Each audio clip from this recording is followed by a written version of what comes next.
Hi, I'm Dana and I am an interior designer, and today I would like to give you some tips on decorating your home for the holidays. The most important thing to do is to get out all your ornaments and your decorations, lie them out on the floor, organize them, and come up with a game plan of what you're going to use where. Today I'm going to start with the tree. And the most important thing about the tree, whether it be real or artificial, is to select the correct scale to the size of your room. If you have very tall ceilings, you want to purchase as large a tree as possible. And most of the artificial trees today come pre-lit.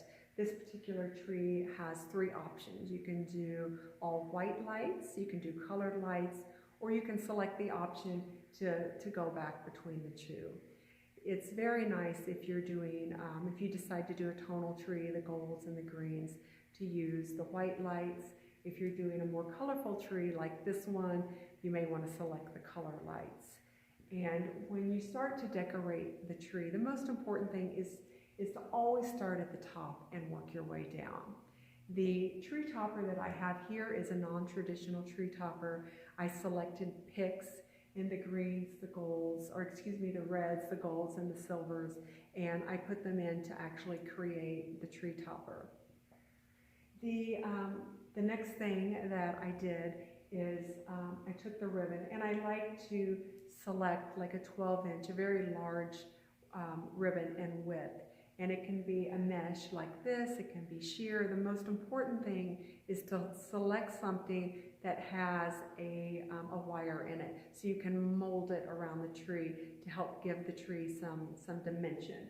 And I start at the top and I tuck it in, and then I work around at a diagonal, tuck it back into the tree, and I do that all the way around the tree until I get to the bottom. And once I got the garland on, then I added a colorful bead garland to the tree, and then I started with the ornaments. When you have a large scale tree like this, it's nice to have some large ornaments because the smaller ornaments otherwise will just tend to get lost.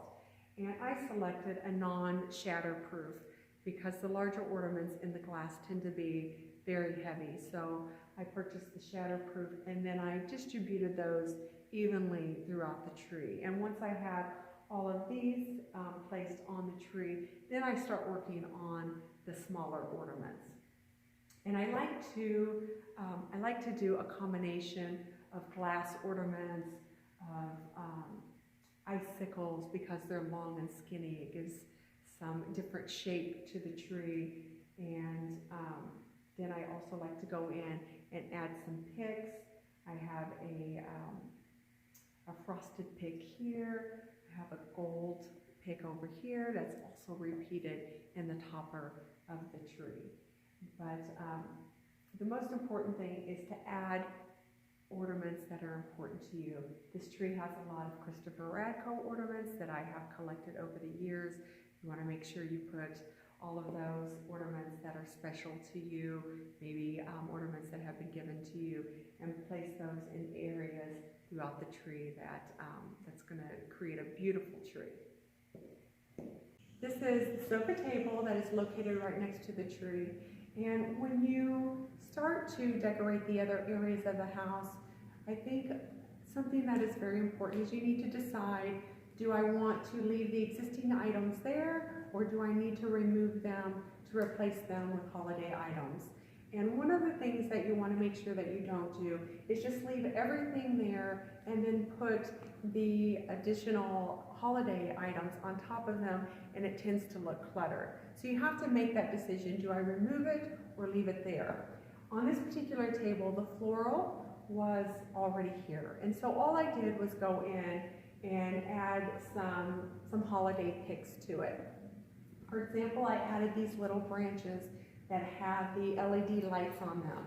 And what's nice about them, when you have an arrangement in the middle of the room and you don't have plug-ins necessarily, they have little boxes on them that you can put batteries in, so there's no cords. And at night, it glistens and looks very beautiful. And then I also went in and added the little birds to the arrangements, and I just clipped them on the branches. These also came from the Z Gallery. And then I have some picks. These particular ones have crystal on them, so it adds a lot of glisten to the arrangement, as well as these very small little golden pine cones that I have hanging throughout the arrangement. They're very small, you don't necessarily see them from a distance, but it's all in the detail. So when you get up close, you notice, and it really adds a lot of detail and specialness to the arrangement.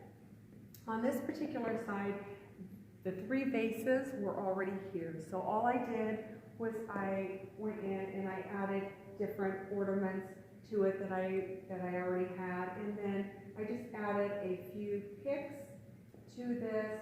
I have a gold ornament that I also have repeated on this side. And when you're purchasing for your decorations, you want to make sure that you buy multiples of the same thing. So when you're decorating an area, you want to see some consistency. You don't want to go in and just put one piece in, but like I bought a whole package of the gold acorns.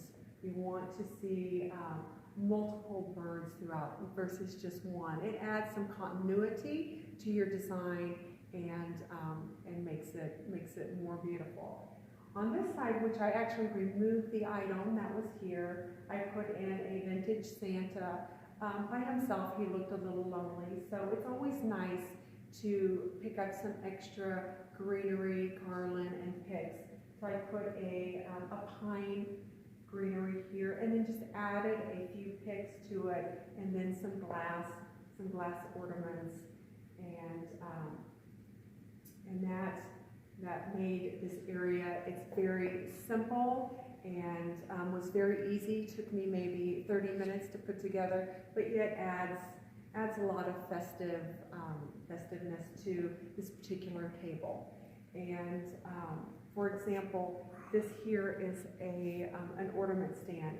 And if someone gives you an ornament, something that's maybe special to you, that you would like to show your appreciation, instead of hanging it on the tree where it may get lost, you can use it actually as a decoration by hanging it on an ornament stand, which is a nice little detail. So this is a table that I did very little to, but yet still looks very festive. And you'll see in the beginning of the video that I zoomed in on some of the details of these items, so you can see it in more detail.